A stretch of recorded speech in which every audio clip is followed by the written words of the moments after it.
What if Winston's love for Julia isn't rebellion at all? What if it's the moment the party finally gains real power over him? In 1984, Winston describes Julia as having become a physical necessity. It sounds intense, urgent, almost noble. But listen to the phrasing again. Not love, not devotion, not even desire. Necessity. And necessity is a dangerous word in a world built on control. The standard reading is comforting. In a society where the party suppresses intimacy, Winston and Julia's relationship feels like defiance. Their physical connection becomes a small, fragile rebellion, a reclaiming of the body against a regime that tries to regulate even thought.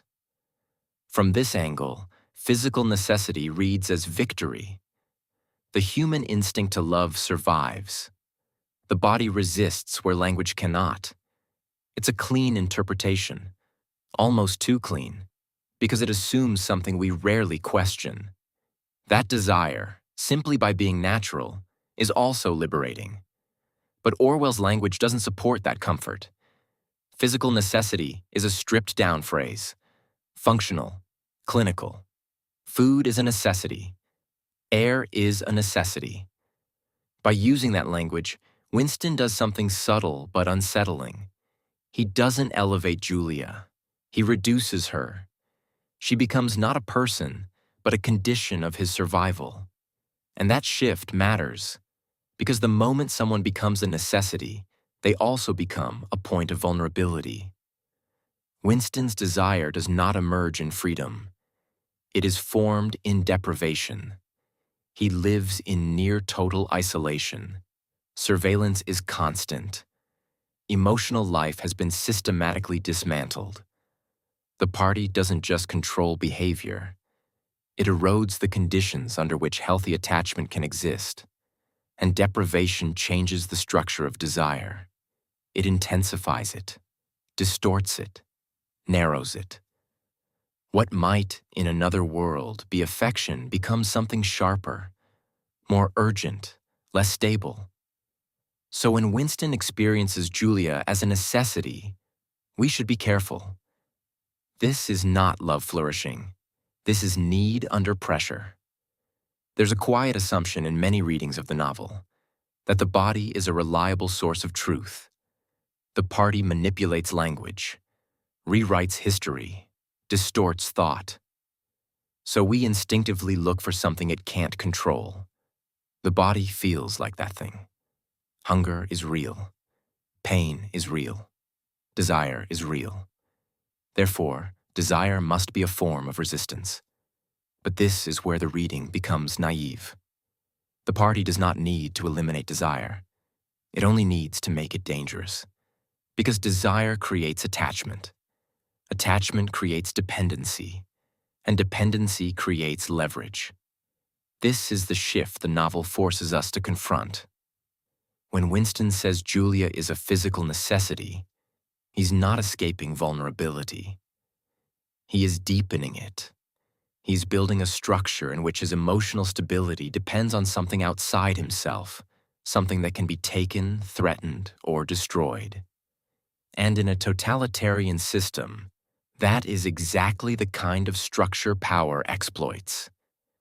Seen this way, Winston's relationship with Julia is not outside the logic of the party. It is entangled within it. The party suppresses personal bonds not because they are harmless acts of rebellion, but because they create competing loyalties. Loyalties that, if properly targeted, can be weaponized.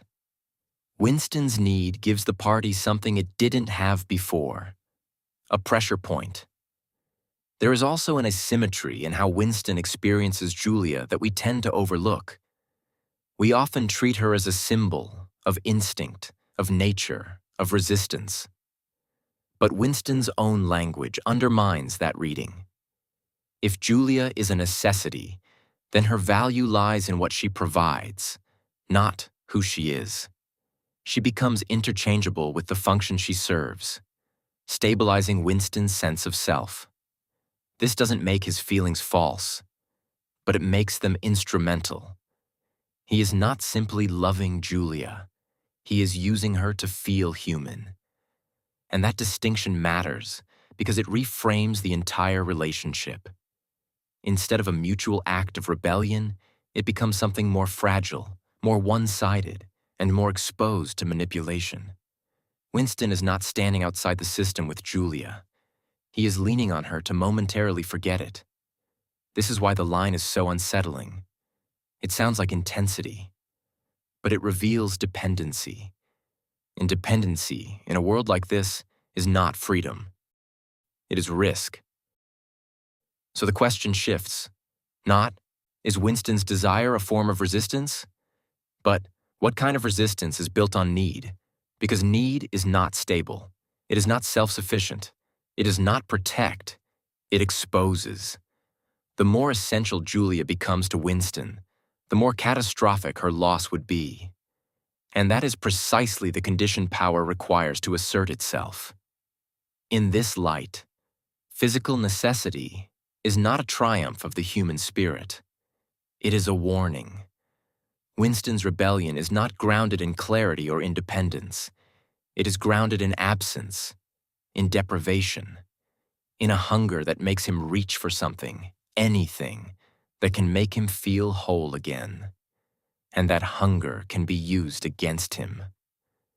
We like to believe that some part of us remains untouched by power, that even in a world of surveillance and control, something, our bodies, our desires, our need for connection, stays pure. But George Orwell doesn't give us that comfort. He shows something more unsettling, that even our deepest needs can be shaped by the systems we live in. And more than that those needs can become the very mechanism through which we are broken. Winston's realization is powerful, not because it proves he is free, but because it reveals how little freedom he actually has. His body resists the party, but it does so in a way that gives the party exactly what it needs. Something to take away. And once there is something to lose, there is always a way to make someone surrender.